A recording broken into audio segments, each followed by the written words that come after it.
2-3 இடத்துல வந்து எனக்கு ஒரு பேக்ரவுண்ட் கொஞ்சம் ஒர்க் ஆகாத மாதிரி, ஜஸ்ட் மை பர்சனல் ஒப்பீனியன், கொஞ்சம் ஒர்க் ஆகாத மாதிரி இருந்தது. But largely it works. இந்த சாங்ஸ் எல்லாமே நல்லாயிருக்கு, விஷுவல்ஸ் நல்லாயிருக்கு, சினிமாட்டோகிராஃபிலாம் சூப்பராக இருந்துச்சு. ஸோ படத்தோட நெகட்டிவ்ஸ்ன்னு பார்த்தீங்கன்னா டெஃபினெட்லி இது ரன் டைம் எனக்கு கொஞ்சம் ரொம்ப லென்த்தியாக தோணுச்சு.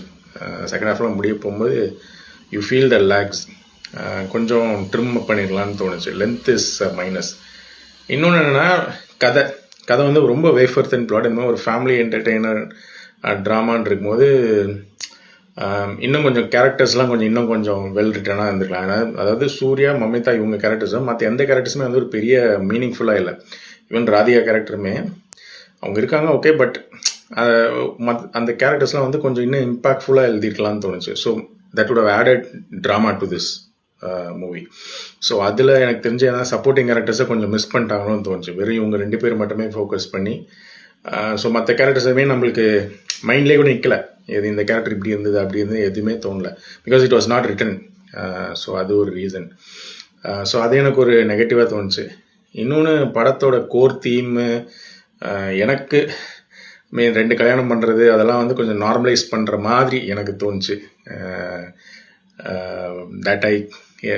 அதை வந்து கொஞ்சம் நார்மலைஸ் பண்ணுறத விட இட்ஸ் ஓகே, அதெல்லாம் ஒன்றும் பிரச்சனை இல்லை அப்படின்ற மாதிரி சொல்கிற மாதிரி இருந்துச்சு. அஃப்கோர்ஸ் நிறைய பேருக்கு அது, பட் எனக்கு அது என்னமோ அது it didn't work out for me. அதேமாதிரி climax, towards end of the climax ஒரு டயலாக் ஒன்று வரும். எப்படின்னா, ஒரு பொண்ணு நினச்சா பொண்ணு தான் ரிலேஷன்ஷிப்பில் வந்து டிசிஷன் பண்ணுறது, பொண்ணு நினச்சா யார் வேணாலும், அவனுக்கு கல்யாணம் ஆயிடுச்சு, கல்யாணம் ஆகலை, அவளுக்கு வேணும்னா வேணும், அவன் அவனை பிடிச்சிப்பா.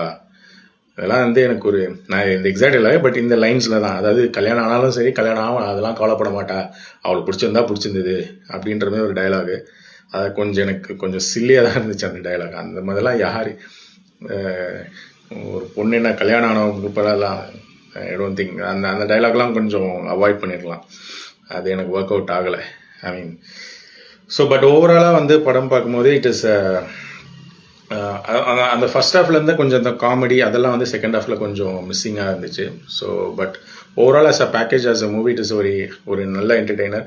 எஸ்பெஷலி இந்த ஏஜ் கேப்போடு இருக்கும்போது வந்து நான் எப்படி அதை முடிப்பாங்கலாம் பார்த்தேன், பட் நல்லாவே முடிச்சிருந்தாங்க. அது எந்த இடத்துலையுமே ஒரு முகம் சுழிக்கிற மாதிரி அந்த ரிலேஷன்ஷிப்பை காட்டுற மாதிரி எதுவுமே இல்லை. ஸோ நல்லாவே அது பண்ணியிருக்காங்க.